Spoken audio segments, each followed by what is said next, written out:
കുഴപ്പമില്ല. Suraj Venjaramoodu throughout തകർത്തിട്ടുണ്ട്. Family ആയിട്ട് വന്ന പിള്ളേർക്കൊക്കെ കോമഡി കത്തുമെന്ന് അറിയില്ല. കണ്ടിരിക്കാം. ചിലയിടത്തുള്ള കോമഡി ഒക്കെ കേട്ടിട്ടുണ്ട്. ത്രൂ ഔട്ട് പൊട്ടിച്ചിരിക്കാനുള്ളത് ഭയങ്കര ഫുൾ കോമഡി എന്ന് പറഞ്ഞൊന്നും വരേണ്ട ആവശ്യമില്ല. അത്രയ്ക്കുള്ള അത്രയില്ല, പക്ഷെ കണ്ടിരിക്കാം. Character throughout psycho. അത്രയൊന്നുമില്ല. അതൊരു വേറെ സ്റ്റൈലില് ആ ഒരു ചിരിയും.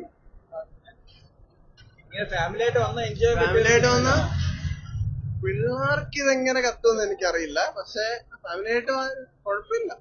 മാർക്കോയുടെ കൂടെ കട്ടക്ക് നിൽക്കോ ഇല്ല? മാർക്കോന്റെ അത്രയൊന്നും കിട്ടില്ല. അതൊന്നുമില്ല.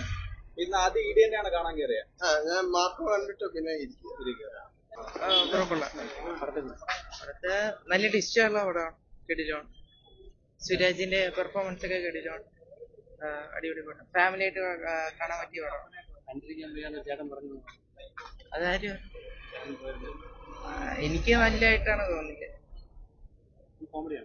കോമഡി ഇല്ല, ഒരു സൈക്കോ എന്നുള്ള ഒരു രീതിയിൽ.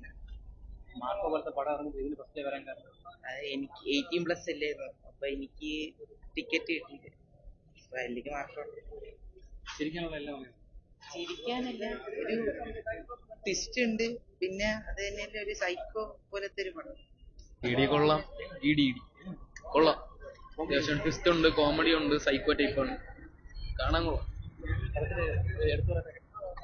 എടുത്തുപറയത്തൊക്കെ അങ്ങനെ കൊള്ളാം. സിനിമ കൊള്ളാം. ആക്ടിങ്ങും എല്ലാം കൊള്ളാം. എല്ലാ അഭിനയം എല്ലാ സിനിമയിലുള്ള പോലെ തന്നെ.